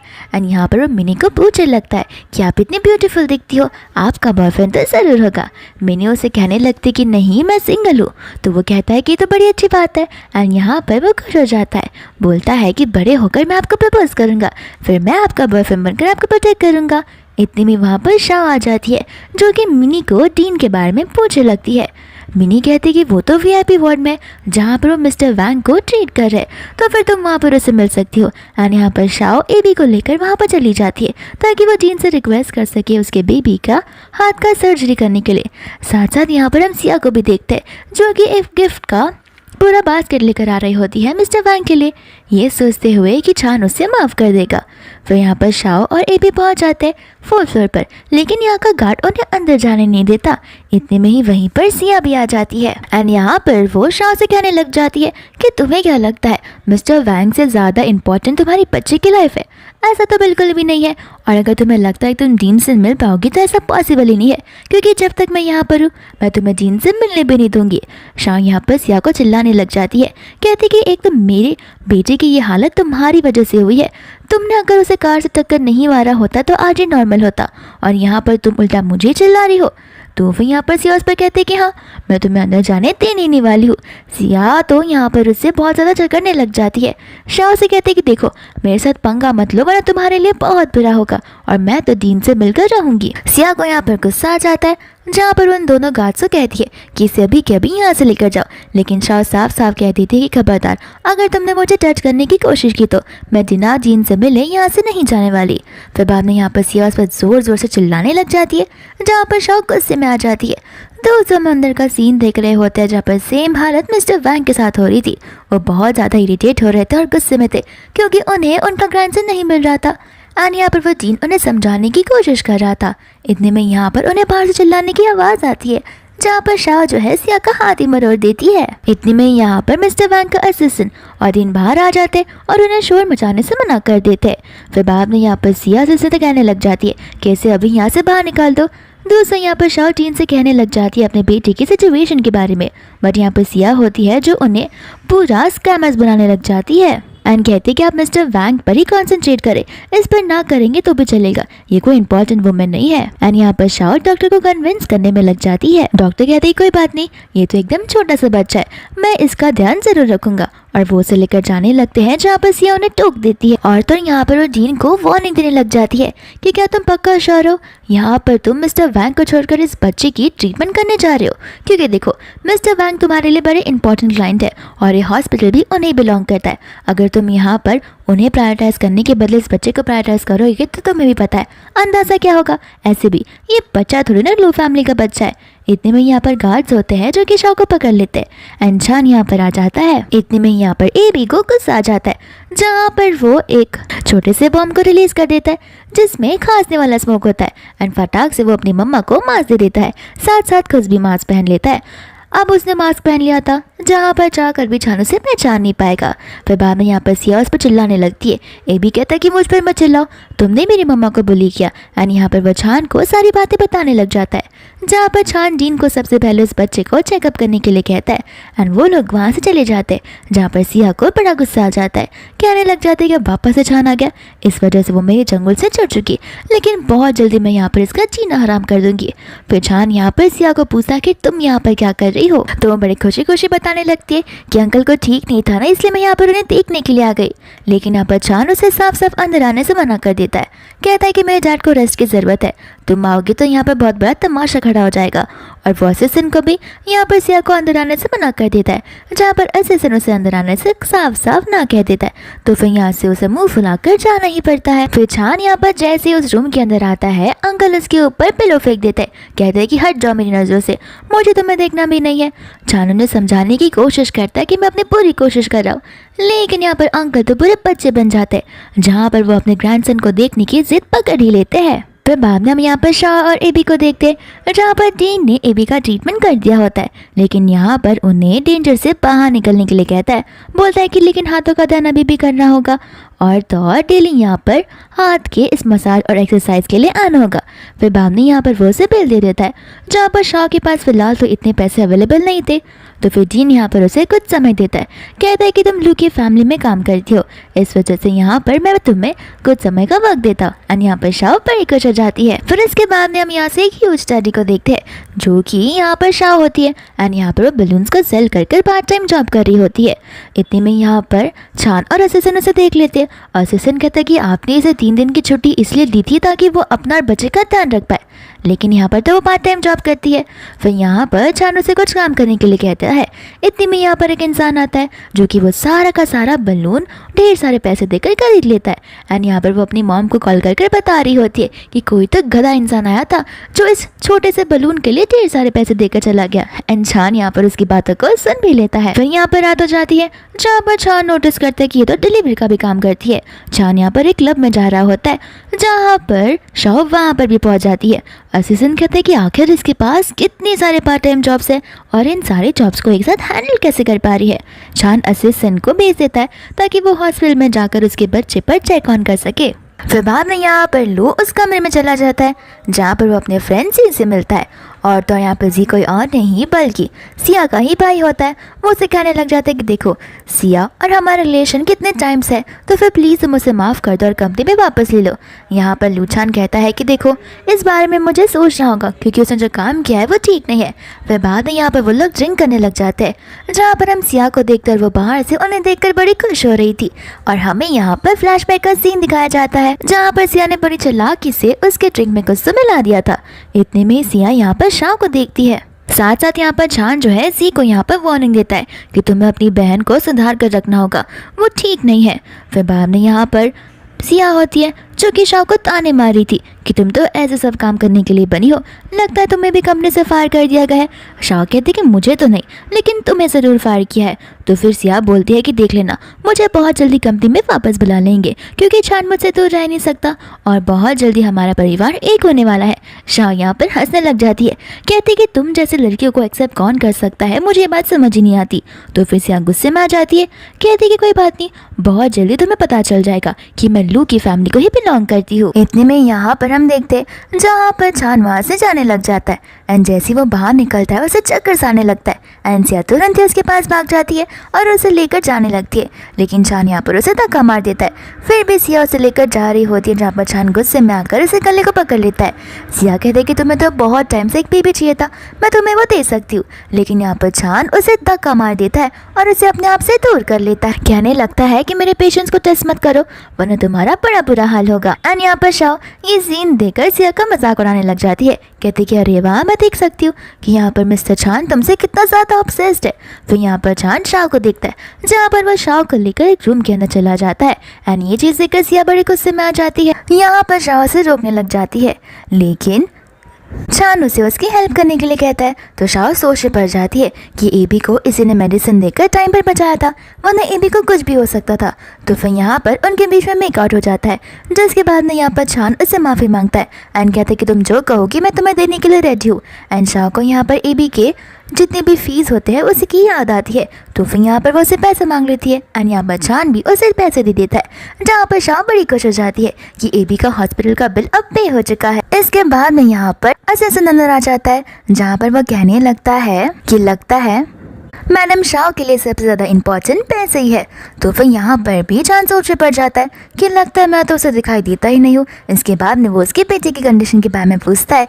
असिस्टेंट बता देता है कि अब वो पूरी तरीके से ठीक हो चुका है और उसे हॉस्पिटल से भी डिस्चार्ज कर दिया गया है। इसके बाद में हम यहाँ पर चांद के डैड को देखते हैं। अंकल यहाँ पर अपने माइंड को काम डाउन करने की कोशिश करते हैं ताकि वो ज़्यादा गुस्सा ना कर पाए। इतनी में यहाँ पर डीन आ जाता है जो उसे उसकी सिचुएशन के बारे में पूछने लगता है। ग्रैंडपा ने कहा था कि मैं यहाँ पर अपने माइंड को काम डाउन कर जाऊँ और मैं मेरे ग्रैंडसन की तस्वीर निकाल रहा हूँ ताकि कोई भी उसे देखे तो तुरंत ही पहचान जाए। फिर डॉक्टर यहाँ पर उसे वो फोटो दिखाने के लिए कहते हैं एंड अंकल यहाँ पर जैसे उस फोटो को दिखाते हैं वो फोटो बड़ा फनी होता है। तो डॉक्टर कहते हैं कि इसे देखकर कौन पहचान पाएगा। एंड यहाँ पर अंकल कहते हैं कि ये तो कितना ईजी स्केच है, कोई भी देखकर पहचान लेगा कि ये मेरा ग्रैंडसन है। इतने में यहाँ पर नर्स आ जाती है जो कि एबी के बारे में बताने लगती है। कहती कि आज वो डिस्चार्ज होने वाला है तो उसकी मॉम को हमें खबर कर देना चाहिए।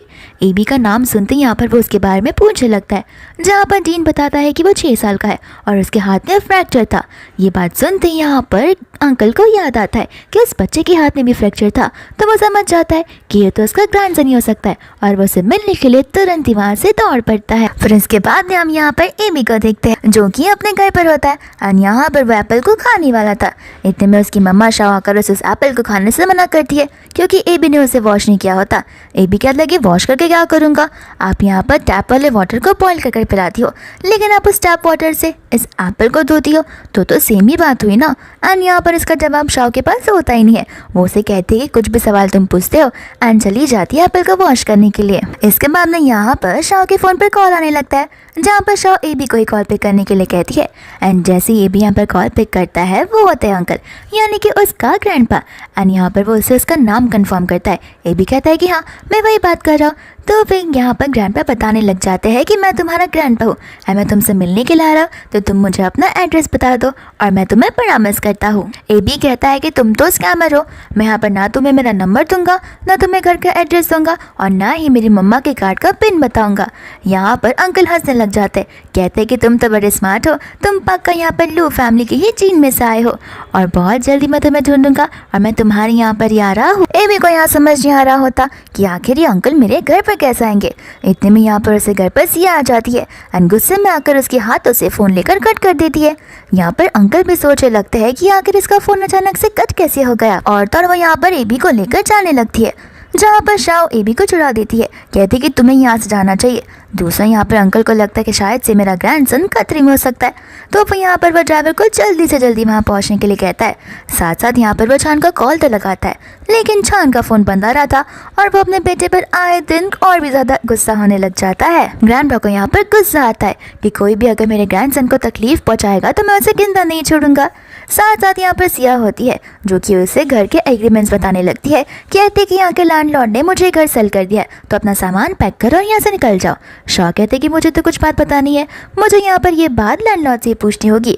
और यहाँ पर सिया बोलती कि ठीक है तो मैं ऐसे नहीं मानूंगी और वो गार्ड्स को सारा सामान बाहर फेंकने के लिए कहती है लेकिन शाह उन्हें रोकती है, कहती कि जरूरत नहीं है, मैं खुद ब खुद सामान पैक कर यहाँ से निकल जाऊंगी। सिया यहाँ पर शाह से कहती कि देखो तुम घर तो छोड़कर जा रही हो लेकिन मेक श्योर करना ये सिटी भी छोड़कर चली जाओ। शाह को यहाँ पर कुछ समझ नहीं आता तो सिया यहाँ पर उसे बताने लग जाती है कि तुमने मेरे कीड़े कराए पर सारा पानी फेर दिया है। शाह कहते कि इसमें मेरी क्या गलती है, तुमने तो उसके ड्रिंक्स में ड्रग्स मिलाए थे, अगर उसे पता चल गया तो मुझे पता नहीं इसका बाद में क्या होगा। तो फिर यहाँ पर सिया से बोलती कि देखो तुम मुझे धमकी ना दो तो बेटर होगा, तुम यहाँ पर देख सकती हो कि कितने लोग मेरे साथ हैं और यहाँ पर तुम उसे सेड्यूस करने की कोशिश कर रही हो अपने बच्चे को लेकर, तो ये बिल्कुल भी पॉसिबल नहीं है। शाह कहते कि मैं उसे सेड्यूस नहीं कर रही हूँ। सिया कहती है कि ठीक है तो फिर लगता है मुझे यहाँ पर अपना सेकंड मेथड यूज़ करना होगा, लेकिन शाह यहाँ पर बोलती है कि ज़रूरत नहीं है, मैं यहाँ पर खुद ही यहाँ से चली जाऊँगी। फिर फटाक से पैकिंग करने के लिए चली जाती है। दूसरे ग्रैंडपा होते हैं जो ड्राइवर को और भी तेजी से गाड़ी चलाने के लिए कहते हैं एंड इतने में यहाँ पर छान को ग्रैंडपा का कॉल आ ही जाता है जहाँ पर ग्रैंडपा उस पर चिल्लाते हैं और उसे तुरंत ही उस एड्रेस पर आने के लिए कहते हैं क्योंकि उनका ग्रैंडसन ठीक नहीं है। तो यहाँ से छान भाग जाता है और सभी एम्प्लॉयज़ भी सोचते हैं कि आखिर इसमें कितनी हिम्मत आ गई जो कि उनके ग्रैंडसन को बुली करने की कोशिश कर रहा है। फिर बाद में यहाँ से शाओ अपना सामान पैक करके जा रही होती है। ये भी कहता है कि हम कुछ करने नहीं वाले हैं। शाओ कहते कि फिलहाल नहीं क्योंकि यहाँ पर सिर्फ हम दोनों हैं और उनके पास तो ढेर सारे हच्चे कच्चे बॉडीगार्ड्स है, एक बार हम यहाँ से चले जाए फिर हम कुछ प्लान बनाएंगे।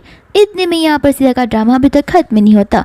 वो शाओ को रोकने लगती है। कहती है कि देखो अब ये घर मेरा हो चुका है और इतने टाइम से तुम मेरे घर पर रहती आ रही थी तो तुम्हें कंपनसेशन तो पे करना ही होगा। शाओ यहाँ पर कहती थी कि तुम्हारा ये घर आ चुका है और मैं अभी ये घर छोड़कर जा रही हूँ, तो फिर तब तक तो तुम्हारा घर ये था भी नहीं। लेकिन यहाँ पर सिया बोलती है कि ठीक है, एक काम करो, मैं तुमसे पैसे नहीं लूंगी, बट यहाँ पर अपने बेटे को बोलो कि नील डाउन कर वो मुझसे माफ़ी मांगे तो मैं यहाँ से तुम्हें शांति से जाने दूंगी। लेकिन शाओ यहाँ पर उसे शेमफुल पर्सन बोलकर ऐसा करने के लिए साफ साफ मना कर देती है। तो फिर यहाँ पर से अपने सभी गार्ड से कहती है कि इसकी छानबीन करो और इसके पास जितनी भी प्रीशियस चीज़ें होंगी वो सब कुछ मेरे पास ले आओ। फिर बाद में यहाँ पर गार्ड उसे सर्च करना शुरू कर देते हैं, जहाँ पर एबी सिया को धक्के मारने लगता है। एंड सिया यहाँ पर एबी को पकड़ लेती है, कहती कि मुझे तो तुम्हें मैनर सिखाने ही होगे। शाओ कहती कि देखो तुम्हारी प्रॉब्लम मुझसे, बच्चे को तो छोड़ दो। सिया कहती कि नहीं, अब तो तुम्हारा बेटा तो नील डाउन कर रहेगा, अगर तुम ऐसा नहीं चाहती तो खुद ब खुद यहाँ पर नील डाउन कर मुझसे माफ़ी मांग लो। और तो यहाँ पर सिया जो है एबी को थप्पड़ मारने वाली थी, एबी भी यहाँ पर रो रहा होता है। एंड शाओ यहाँ पर नील डाउन कर उससे माफ़ी मांगने लगती है, कहती कि अब तो एबी को जाने दो। लेकिन सिया हंसने लग जाती है, कहती है कि तुम कितनी ज़्यादा बोली हो, और कहने लग जाती है कि अगर यहाँ पर तुम 100 बार भी माफ़ी मांगोगी तो मैं तुम्हें नहीं छोड़ने वाली हूँ। तुमने मेरे मैन को मुझसे छीना है तो तुम ये डिजर्व करती हो। एंड यहाँ पर वो ब्रूम स्टिक से एबी को मारने वाली थी। इतने में यहाँ पर ढेर सारी लग्जरियस कार आ जाती है, जिसमें से ग्रैंडपा यानी कि एबी के ग्रैंडपा बाहर निकलते हैं और तो यहाँ पर वो उन्हें रुकने के लिए कह देते हैं। एंड यहाँ पर ग्रैंडपा आकर सिया को धक्का मार देते हैं और तो और एबी को उसकी मम्मा के पास भेज देते हैं। साथ साथ वो सभी गार्ड्स को उन दूसरे गार्ड्स को गिरफ्तार करने के लिए कह देते हैं। यहाँ पर सिया से पूछते कि अंकल आप यहाँ पर क्या कर रहे हो। एंड यहाँ पर उसके अंकल उसे थप्पड़ मार देते हैं, कहते कि तुम यहाँ पर मेरे ग्रैंडसन को बुली करने की कोशिश कर रही थी, तुम्हारी इतनी हिम्मत कहाँ से आ गई। फिर बाद में यहाँ पर सिया को कुछ समझ नहीं आता तो ग्रैंडपा यहाँ पर उसे बातें बताने लगते हैं और तो यहाँ पर सिया से कहती है कि मैंने यहाँ पर कुछ गलत काम नहीं किया, मैं तो बस इन्हें अपने घर से बाहर निकाल रही थी। एंड एबी यहाँ पर आकर कहने लग जाता है कि ये बैड वुमन झूठ बोल रही है, उसने मुझे बुली करने की कोशिश की और मम्मा से भी नील डाउन करवा कर माफ़ी मांगने के लिए कहा। शाओ भी यहाँ पर उन्हें बताती है कि बस इतना भी नहीं, यहाँ तक कि उसने मेरे बेटे की हाथ को भी तोड़ा है। यहाँ पर ग्रैंडपा को उसके पर गुस्सा आ जाता है तो फिर यहाँ पर वो अपने अंकल से माफ़ी मांगने लगती है। लेकिन अंकल यहाँ पर उसे कहने लग जाते हैं कि देखो अब बहुत हो गया तुम्हारा, मैं यहाँ पर तुम्हारे पेरेंट्स की वजह से चुप हूँ, लेकिन मैं यहाँ पर तुम्हें वार्निंग देकर छोड़ रहा हूँ और तो अब तुम्हारा मेरे घर पर आना अलाउड भी नहीं है। लेकिन अगर नेक्स्ट टाइम से तुमने ऐसा करने की कुछ कोशिश की तो याद रखना, मैं इस बार तुम्हारे पेरेंट की वजह से तुम्हें छोड़ रहा हूँ, लेकिन नेक्स्ट टाइम मैं तुम्हें नहीं छोड़ूंगा। सिया यहाँ पर माफ़ी मांगती रहती है लेकिन अंकल यहाँ पर उसकी बातों को सुनते ही नहीं। एंड यहाँ पर वो गार्ड को सिया को वहाँ से ले जाने के लिए कहते हैं तो उसे यहाँ पर साफ सोच रही होती है कि आखिर ये अंकल एबी के ग्रैंडपा कैसे हो सकते हैं। फिर बाद में यहाँ पर ग्रैंडपा उससे उस हॉस्पिटल वाली बात बताने लग जाते हैं। साथ साथ यहाँ पर वो शाह को डीएनए रिपोर्ट्स भी देते हैं। पहले तो यहाँ पर एबी ग्रैंडपा के पास जा नहीं रहा था, फिर शाह रिपोर्ट्स लेकर समझ जाती है कि ये तो सचमुच उसके ग्रैंडपा है, तो फिर वो एबी उसके पास चला जाता है। और यहाँ पर ग्रैंडपा एबी को देखकर बड़े खुश हो जाते हैं, कहते हैं कि तुम्हें देखकर अब मेरे सांसों में सांस आ रही है, तुम मेरे साथ घर चलो, मैंने तुम्हारे लिए ढेर सारे टॉयज खरीद कर रखे हैं।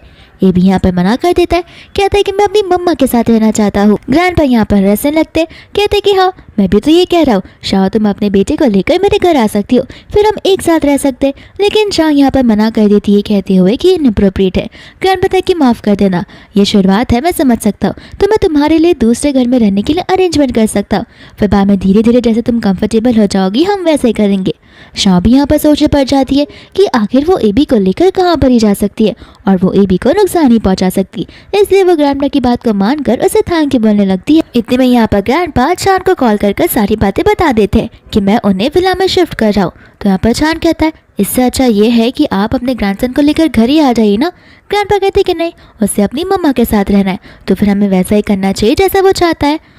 चान यहाँ पर ग्रैंडपा को उसकी आइडेंटिटी रिवील करने से मना कर देता है एंड कहता है कि मैं अभी तब तक वहाँ पर पहुँचता हूँ। असिस्टेंट तो यहाँ पर चान का मजाक उड़ाने लगता है और उसकी टांग खींचने लगता है, कहता है कि आप अपनी आइडेंटिटी इसलिए हिडन रखना चाहते हो ना कि आप यहाँ पर कंफ्यूज हो कि आपका मैडम शाह पसंद है या फिर आपके बेटे की मम्मा। यहाँ पर चानों से मुंह बंद रखने के लिए कहता है। ग्रैंडपा बाद में यहाँ पर शाह और एबी को लेकर घर पर आ जाते हैं, जहाँ पर एबी घर को बाहर देख कर ही बहुत ज्यादा खुश हो जाता है, कहता है कि ये तो एकदम पैलेस जैसा है, आपका घर तो कितना प्यारा है। ग्रैंडपा कहते हैं कि मेरा घर नहीं है, अब से ये तुम्हारा घर है। तो फिर यहाँ पर एबी खुश हो जाता है, कहता है कि इसका मतलब ये है कि मैं हमेशा यहाँ पर रह सकता हूँ और हमें कोई पकाएगा भी नहीं। ग्रैंडपा कहते हैं कि हाँ तुम्हें जो चाहिए तुम वो कर सकते हो इस घर के अंदर, और ऐसे भी आगे जाकर ये घर, कंपनी, सारी की सारी चीजें तो तुम्हारी ही होने वाली है। फिर बाद में हम यहाँ पर ग्रैंडपा को देखते हैं जो कि यहाँ पर एबी के साथ खेल रहे होते। इतने में यहाँ पर छान आ जाता है और माफी मांगता है देरी से आने के लिए क्योंकि कुछ ज्यादा ही ट्रैफिक था। तो यहाँ पर वो एबी को देखकर बड़ा खुश हो जाता है। एंड एबी यहाँ पर पूछता है कि आपको मेरी मम्मा पसंद नहीं है क्या, क्योंकि आप उन्हें छोड़कर चले गए थे। तो फिर छान यहाँ पर उससे पहले तो माफी मांगता है, कहता है कि मैं तुम्हारी मॉम के साथ प्रॉब्लम को सॉल्व कर लूंगा।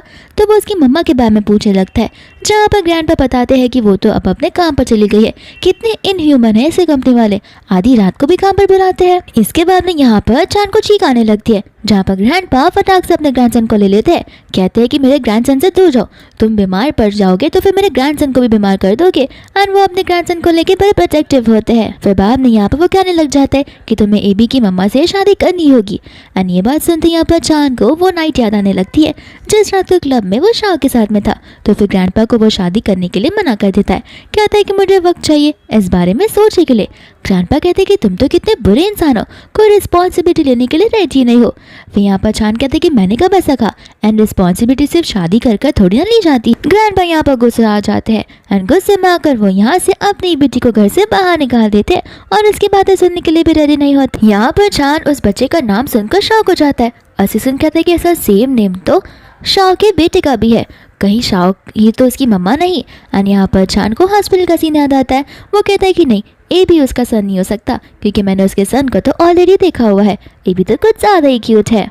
फिर इसके बाद में हम यहाँ पर ऑफिस का सीन देखते हैं जहाँ पर शान शाह को देख रहा था एंड सोच रहा होता है कि शाह को तो कुछ फ़र्क ही नहीं पड़ता उस रात के बारे में। और जाकर यहाँ पर वो उसे कुछ इंपॉर्टेंस काम करने के लिए कहता है, जहाँ पर वो उन डॉक्यूमेंट्स को उसे समराइज़ करने को बोलता है। एंड यहाँ पर एक कलीग होती है जो कि सारी की सारी बातें सिया को बता देती है। सिया यहाँ पर उसे कहती है कि देखो, अगर तुम शाह को इस कंपनी से बाहर निकलवा दोगी तो मैं तुम्हें सीधा 1 लाख रुपये दूंगी। एंड यहाँ पर वह कलीग लालच में आ जाती है, जहाँ पर शाह अपना काम खत्म करने के बाद टी ब्रेक पर चली जाती है। एंड इतने में यहाँ पर वो जो कलीग होती है वो उसके लैपटॉप से वो सारे के सारे डेटा को डिलीट कर देती है। फिर शाह वापस आ जाती है, जिसके थोड़े टाइम बाद यहाँ पर छान अपना डेटा मांगने के लाया होता है, लेकिन शाह के लैपटॉप में तो वो था ही नहीं। एंड जितने भी कलीग्स होते हैं यहाँ पर वो लोग उस पर एलिगेशंस लगाना शुरू कर देते हैं, कहते हैं कि हम तुम्हारी जगह होते तो कब का रिज़ाइन कर देते। साथ साथ सिया भी आकर उस पर चिल्लाने लग जाती है, लेकिन शाह यहाँ पर उन सबको काम डाउन होने के लिए कहती है। एंड यहाँ पर वो पेन ड्राइव निकालती है, कहती है कि मैं अपने सारे काम पेन ड्राइव में पहले से ही कॉपी कर लेती हूँ, और वो पेन ड्राइव छान को दे देती है। फिर बाद में यहाँ पर वो लोग लिफ्ट से जा रहे होते, जहाँ पर शाह जैसे लिफ्ट में आती है छान यहाँ पर अपने असिस्टेंट को इशारा करता है, तो फिर असिस्टेंट लिफ्ट से चला जाता है। एंड लिफ्ट में यहाँ पर अचानक से गड़बड़ होने लगती है, शाह गिरने वाली थी तो छान उसे पकड़ लेता है। एंड शाह को यहाँ पर वॉमिट फील होती है, वो सोचने पड़ जाती है कि आजकल मुझे कुछ ज़्यादा ही वॉमिट हो रहा है, मुझे हॉस्पिटल जाकर चेकअप करवाना होगा। छान कहता है कि उस रात की बात, शाह कहती है कि टेंशन मत लो, उस रात की बात के बारे में मैं किसी को भी नहीं बताने वाली हूँ। छान का मतलब ये तो बिल्कुल नहीं होता, लेकिन शाह को यही लगता है। नेक्स्ट दिन यहाँ पर शाह चली जाती है हॉस्पिटल में, एंड तब यहाँ पर उसे बहुत बड़ा सरप्राइज मिलता है, जिसे सुनकर वो शॉक हो जाती है कि वो प्रेग्नेंट है, और वो भी ट्रिपलेट्स के साथ में। फिर बाद में यहाँ पर शाह होती है ऑफिस में, जहाँ पर वो यही बात को सोच रही होती है कि आखिर शाह इस बच्चे को लेकर अग्री करेगा या फिर नहीं। तो फिर यहाँ पर वो चली जाती है इनडायरेक्टली उसे बात पूछने के लिए कि क्या तुम्हारे घर पर बच्चे हैं, और अगर कोई बच्चा तुम्हारे घर पर आ जाए तो। छान यहाँ पर सोचने पड़ जाता है कि ऑलरेडी मेरे पास ए भी है, तो ज़्यादा बच्चे होंगे तो शोर मचेगा। तो फिर यहाँ पर वो उसे कह देता है कि नहीं नहीं, बच्चे कुछ ज़्यादा ही शोर मचाते हैं। और यहाँ पर शाह गुस्से में जाकर बैठ जाती है अपने सीट पर। इतने में यहाँ पर मियाँ आकर उसे कुछ काम दे देती है, तो फिर वो काम करने लग जाती है। एंड मियाँ बड़ी चालाकी से उसके डेस्क पर से उसका पर्सनल डॉक्यूमेंट लेकर चली जाती है, जो कि उसकी प्रेगनेंसी के रिपोर्ट्स होते हैं। एंड यहाँ पर सभी लोग मिलकर यहाँ पर शाह पर एलिगेशंस लगाते हैं, जहाँ पर शाह की जो फ्रेंड होती है वो उसी का साथ देती है, बट वो लोग तो यहाँ पर शाह का मुंह ही बंद कर देते हैं। एंड यहाँ पर ये झगड़ा इतना बढ़ जाता है कि इतने में वहाँ पर छान आ जाता है, कहता है कि मीटिंग रूम में मीटिंग होने के बदले यहाँ पर क्या हो रहा है। तो फिर यहाँ पर शाह को समझ आता है कि वो अपनी प्रेगनेंसी वाली बात छान को नहीं बता सकती। तो फिर यहाँ पर वो उसे कहने लग जाती है, एक्चुअली कंपनी के पेपर सब मैंने मेरे पर्सनल डॉक्यूमेंट्स को प्रिंट कर दिया, इस वजह से ये सब हो रहा है। असिस्टेंट यहाँ पर कहता है कि तुम सब क्या थोड़े से पागल हो, इतनी बड़ी कंपनी के पास क्या 2-3 पेपरों की कमी हो जाएगी, अगर उसे अपना पर्सनल डॉक्यूमेंट्स प्रिंट कर लिया तो इसमें कौन सी बड़ी बात है। बाद में यहाँ पर मियाँ उसे उसका पर्सनल डॉक्यूमेंट दिखाती है, जो कि प्रेगनेंसी रिपोर्ट होता है, जिसे देखकर यहाँ पर तो छान शॉक ही हो जाता है, साथ साथ खुश भी होता है। यहाँ पर मिया और उसके साथ साथ उसकी फ्रेंड दोनों मिलकर यहाँ पर शाह पर चिल्ला रहे होते हैं। कहते हैं कि इसको तो कंपनी से निकाल देना चाहिए। चान को गुस्सा आता है और वो उन दोनों को ही कंपनी से निकाल देता है। इसके बाद में यहाँ पर शाह और चान अपने ऑफिस में होते हैं, जहाँ पर चान शाह से पूछ रहा होता है कि अब तुम इन ट्रिपलेट्स का क्या करोगी। तो फिर शाह यहाँ पर उसे पैसे मांगती है।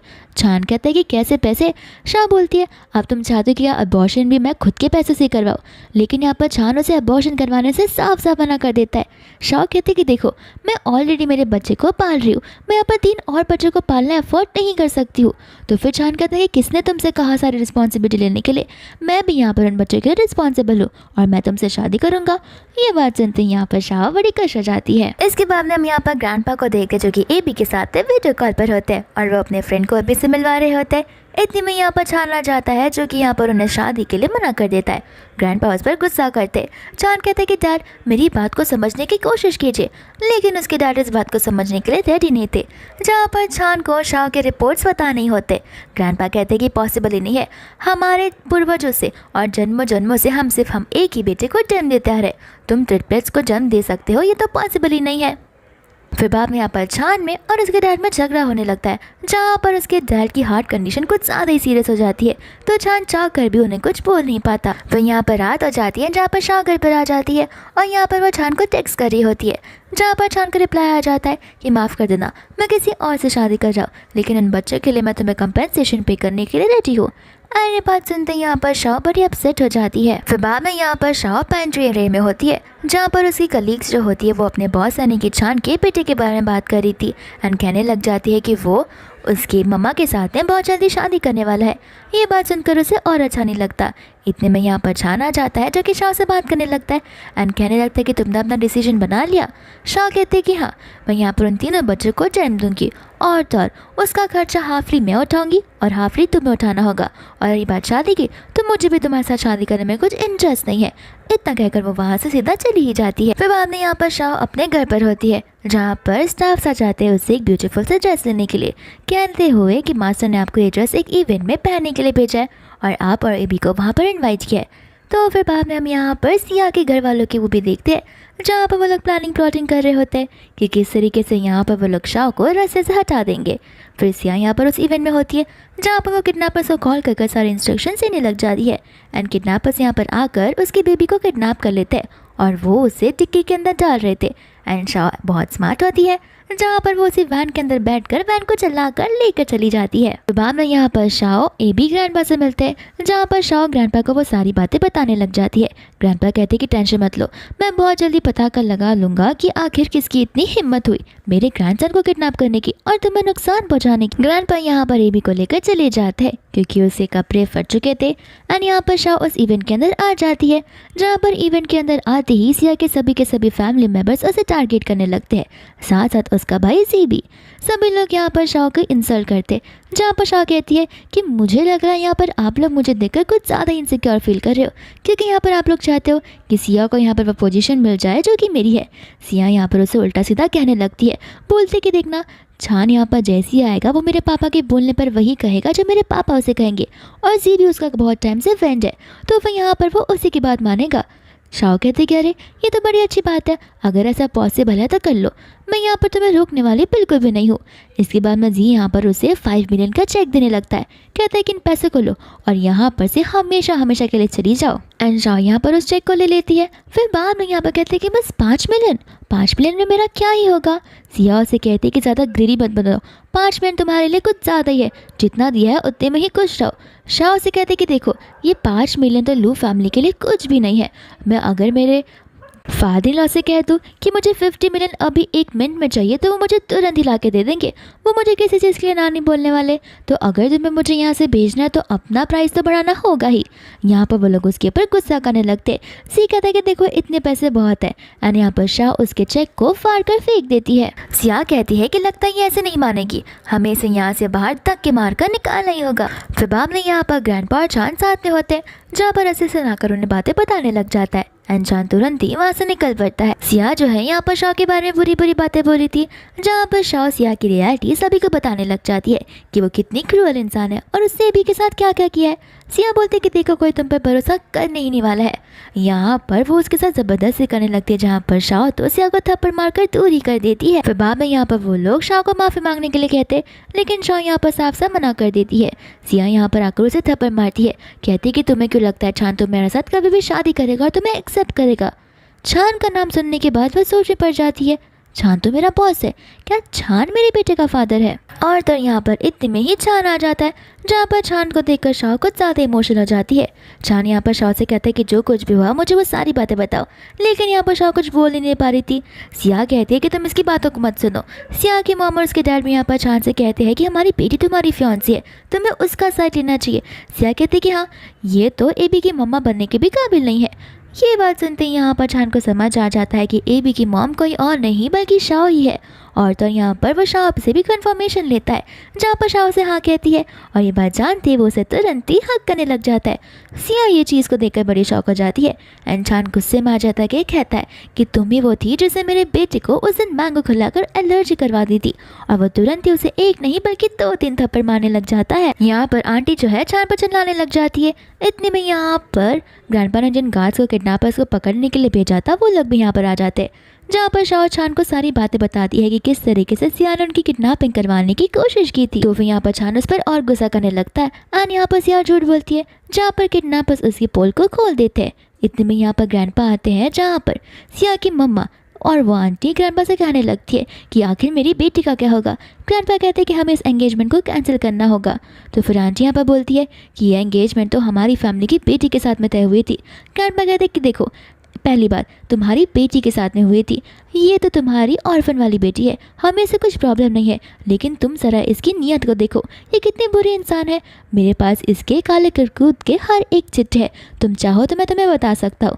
और अगर तुम नहीं चाहते हो कि तुम्हारी कंपनी बैंक करप्ट हो जाए तो बेहतर होगा तुम सब यहाँ से चले जाओगे। तो और डर के मारे यहाँ पर सिया और उसके फैमिली मेम्बर्स को वहाँ से जाना ही पड़ता है। लेकिन यहाँ पर छान कह देता है, इतनी आसानी से नहीं, तुम्हें तो मैं पुलिस स्टेशन भेज कर ही रहूँगा। फिर बाद में यहाँ पर छान शाह से माफ़ी मांगने लगता है, कहता है कि माफ़ कर दे, मैं तुम्हें रिकग्नाइज नहीं कर पाया। एंड बाद में यहाँ पर शाह से नाराज़ होती है, जब वो छान से मनाने की कोशिश करता है एंड शाह यहाँ पर हंसने लग जाती है। ग्रैंडपा कहते हैं कि तुम दोनों एक दूसरे से जानते हो और उस औरत का क्या होगा जिसके साथ तुम शादी करने वाले थे। ये बात सुनते ही शाह शॉक हो जाती है, कहते कि तुम किसी और के साथ भी शादी करने वाले थे। तो ग्रैंडपा यहाँ पर उसे सारी बातें बताते हैं। फिर बाद में यहाँ पर छान ग्रैंडपा को सारी बातें बताता है कि जिससे मैं शादी करना चाहता था वो मेरे ऑफिस से कली कोई और नहीं बल्कि शाह ही थी। एंड यहाँ पर शाह ही भी की मम्मा है, तो फिर अब मैं उसी के साथ शादी करूँगा। फिर इसके बाद में यहाँ पर वो लोग घर पर आ जाते हैं, जहाँ पर छान एक एक कर सभी जगह की क्लीनिंग करवाने लगता है। फिर बाद में यहाँ पर रात हो जाती है, जहाँ पर छान उसे अपनी फीलिंग्स से कन्फेस करने लगता है एंड कहता है कि मैं तुम्हें कभी भी नहीं छोड़ूंगा। एंड यहाँ पर उनकी क्लोजनेस इतनी बढ़ जाती है जहाँ पर वो लोग किस करने लगते हैं एंड शाह यहीं पर रुक जाती है, कहती है कि मैं प्रेग्नेंट हूँ। फिर बाद में यहाँ पर हम देखते हैं जहाँ पर नेक्स्ट मॉर्निंग शाह काम कर रही होती है एंड ग्रैंडपा यहाँ पर आ जाते हैं, उसे काम करने से मना करते हैं। यहाँ पर ग्रैंडपा उसे सीधा शॉपिंग करने के लिए भेज देते हैं। जहाँ पर शाह शॉपिंग करने के लिए आती है तो उसे एक ड्रेस बड़ी पसंद आती है एंड यहाँ पर सिया भी अपनी मम्मा के साथ आई हुई थी, जहाँ पर उसे भी वो ड्रेस पसंद आती है। लेकिन बाद में वो उसी ड्रेस में शाह को देखती है और वो ड्रेस बस सिंगल पीस होता है। तो फिर यहाँ पर वो शाह से झगड़ उठती है। शाह कहते कि ठीक है, अगर तुम्हें ड्रेस इतनी पसंद है तो मैं तुम्हें दे दूँगी। लेकिन सिया को इतनी आसानी से वो ड्रेस नहीं चाहिए थी। तो फिर यहाँ पर वो ज़बरदस्ती उसकी ड्रेस को निकालने लगती है, जहाँ पर आंटी शाह के बैग के पीछे एक बर्थ मार्क को देखती है, जिसे देखकर वो सोचने पड़ जाती है कि उनकी बायोलॉजिकल बेटी के पीठ के पीछे भी शायद ऐसा ही कुछ निशान था। फिर बाद में यहाँ पर उन सभी लोगों में झगड़ा होने लगता है, जहाँ पर स्टाफ सिया को समझा रही होती लेकिन सिया समझने के लिए रेडी नहीं थी।